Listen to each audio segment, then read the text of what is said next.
अस्सलामुअलैकुम। अब आपका लास्ट ट्राइमेस्टर भी खत्म होने की तरफ है। आपका 9th मंथ स्टार्ट हो गया, तो कुछ वार्निंग सिम्टम्स आ सकती हैं आपको, जिसका आपको पता होना बहुत जरूरी है। अगर आपको ये वार्निंग सिम्टम्स आए तो आपको फौरी से पहले हॉस्पिटल जाना है, अपने डॉक्टर के पास जाना है। बैठ के इंतजार नहीं करते रहना। जो वार्निंग सिम्टम्स है उसमें सबसे ज्यादा सबसे पहली जो है वो मूवमेंट ऑफ fetus है, यानी कि आपके बच्चे की हरकत।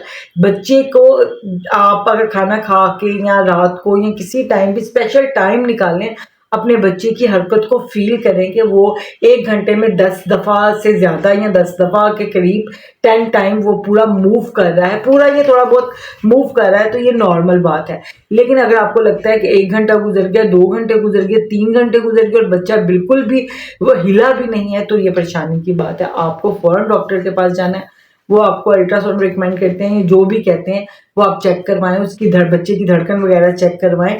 तो बच्चे की हरकत को आपने बहुत गौर से जहन में रखना है। आप यकीन करें, बहुत सी ऐसी पेशेंट्स भी आती हैं जिनको पता ही नहीं चलता कि 2-2 3-3 दिन से उनकी बच्चे की हरकत नहीं थी, तो वो बस कामों में ही लगी हुई थी और इस तरह उनका बेबी जो है, अस्तगफिरुल्लाह, अल्लाह ताला सबके बच्चों को अपनी पनाह में रखे, एक्सपायर हो गया हुआ था। बहुत से ऐसे केसेस थे कि फीमेल एक्सपायर बेबी के साथ आती हैं, उनको पता ही नहीं चलता कि उन धड़कन बच्चे की उन्हें मूवमेंट फील हुई कि नहीं। तो ये एक वार्निंग सिम्टम है कि अगर आपको बच्चे की धड़कन या बच्चे की मूवमेंट फील नहीं हो रही तो आपको डॉक्टर के पास जाना है। उसके बाद वाटर लीकेज, अगर आपको वाटर जो 3rd ट्राइमेस्टर होता है उसमें वजाइनल डिस्चार्ज तो आपको मिलता ही है। ये एक अगर उसके अंदर इचिंग नहीं है, खारिश नहीं है, स्मेल नहीं है, तो एक नॉर्मल सी बात है, इसमें परेशान नहीं होना।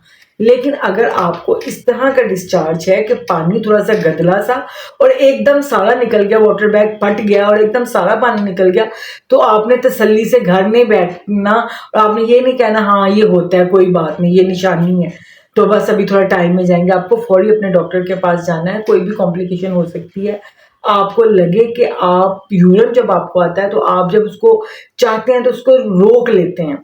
जब डिस्चार्ज आता है तो थोड़ा थिक होता है, आपको पता चल जाता है। कभी सोए हुए जागते चलते फिरते लास्ट डेज के अंदर अगर आपको फील हो कि एकदम पानी जो है वो निकल गया है, तो आपको देर नहीं करनी, अपने डॉक्टर के पास जाना है। और लास्ट ट्राइमेस्टर में अगर आपको ब्लीडिंग शुरू हो जाती है तो ये भी एक वार्निंग साइन है। तब भी आपको घर नहीं बैठना, मशवरे नहीं लेने, मशवरे नहीं देने, आपने डॉक्टर के पास जाना है। उसके बाद अगर आपको लास्ट ट्राइमेस्टर में आखिरी महीने में थोड़ा सा यूरिन के साथ ब्लड रहता है, तो अपने डॉक्टर को जरूर आगाह करें कि आपको ब्लड आ रहा है, तो वो आपके नेसेसिटी टेस्ट करवा के देख सकते हैं कि क्या रीजन हो सकती है, लेबर पास आ रही है या वैसे ही ऐसा हो रहा है। और पेल्विक जो है, जाहिर है पेल्विक के ऊपर जब हेड बेबी फिक्स कर लेता है तो ऊपर से ना जगह खाली हो जाती है, तो पेशेंट के लिए बड़ी रिलैक्सिंग सी, ये लाइटनिंग सी कंडीशन होती है। पेशेंट बड़ा अपने आप को लाइट फील कर रहा होता है, लेकिन यहाँ पर उसको उठना बैठना मुश्किल हो रहा होता है। लेकिन पेशेंट्स को जब लास्ट ट्राइमेस्टर शुरू हो जाए तो वो अपने आप को ये ना समझे कि मुझे कोई बीमारी लग गई है, उसके घर एक खुशखबरी आने वाली है, तो वो वॉक जरूर करे, खुशी से अपने सारे काम सर अंजाम दे, लेकिन भाग भाग के उछल कूद के करके अपने बच्चे को भी बीमार या किसी कॉम्प्लिकेशन का शिकार मत। तो इनमें से अगर आपको पेन स्टार्ट हो जाती है, वो पेन कभी आती है कभी चली जाती है, कभी आती है कभी चली जाती है, तो अपने डॉक्टर के पास जाएं। अगर आपको पेन इस तरह आती है कि पेल्विक में पेन है और बहुत ज्यादा रेडिएट कर रही है और 1-2 मिनट के लिए तो जान निकालने जितनी पेन तेज हो जाती है और फिर उसके बाद वो रुक जाती है और आप आराम करती हैं तो वो खत्म हो जाती है, तो ये आपकी नॉर्मल पेन्स हैं, ये आपकी लेबर पेन्स नहीं है, आपको परेशान नहीं होना। लेकिन अगर आपको ऐसा लगता है कि हर 4 घंटे के बाद ज्यादा पेन आ रही है, पिछले 3-4 दिनों से आ रही है, तो आपको अपने डॉक्टर के पास जाना है और उनको चेकअप करवाना है। तो ये वो वार्निंग सिम्टम्स थी जिस पे आपको अपनी गहरी नजर रखनी है, क्योंकि अब एक जिंदगी इस जिंदगी में आने वाली है।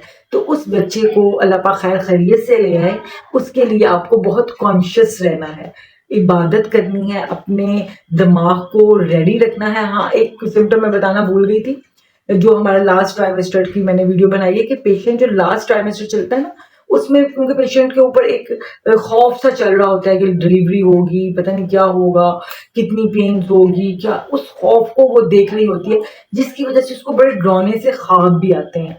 तो ये भी एक नॉर्मल चीज़ है, इसके लिए भी आपने परेशान नहीं हो जाना कि पता नहीं क्या मुझे कोई क्या पैदा होने वाला है मेरे घर के, मुझे इतने खौफनाक और डरावने से ख्वाब आ रहे हैं। वो फ़ियर है जो आपके सबकॉन्शियस में चल रहा है, तो आपको ऐसा फ़ील हो रहा है। तो इसके लिए आपने परेशान नहीं होना, अपने आप को रेडी करना है, अच्छी खुराक खानी है, लाइट खुराक खानी है, क्योंकि आपका सारी जगह तो ले ली हुई है डायफ्राम ने, बेबी ने, फीटस ने, तो आप थोड़ा-थोड़ा खाना खाएँगे और बार-बार खाएँगे तो आपको गैस्ट्रिक स्टमक इश्यूज़ नहीं होंगे। अगर आप एक ही वक़्त में पेट भर के खाना खा लेंगे तो आपको काफ़ी प्रॉब्लम होगी। तो लास्ट जो आपका ट्राइमेस्टर है उसमें आपने अपनी खुराक का बहुत ध्यान रखना है। आपने ऐसा बिल्कुल नहीं है कि आप फ्रेश फूड नहीं खा सकते, ऐसा बिल्कुल नहीं है। आपने जितनी चीज़ें खानी है हेल्दी खानी है, आपने हेल्दी फैट भी आपने लेना है, आपने ओमेगा 3 भी लेना है, आपने फ्रूट्स भी लेने हैं, आपने क्योंकि लास्ट जो ट्राइमेस्टर के लास्ट डेज़ हैं उसमें आपका बेबी का वेट भी बढ़ रहा होता है, उसके मसल्स भी मजबूत हो रहे होते हैं। तो आपको फुल ऑफ प्रोटीन जो है वो डाइट की ज़रूरत होती है, जो डायरेक्टली आपके बेबी के पास भी जा रही होती है। तो अच्छी सेहतमंद खुराक खाइए, खुश रहिए, इबादत कीजिए और नए आने वाले के लिए दुआ कीजिए और हेल्दी तरीके से उसको वेलकम करिए। तो आज बस इतना ही, मिलते हैं नेक्स्ट वीडियो में, तब तक के लिए अल्लाह हाफ़िज़। पाकिस्तान ज़िंदाबाद।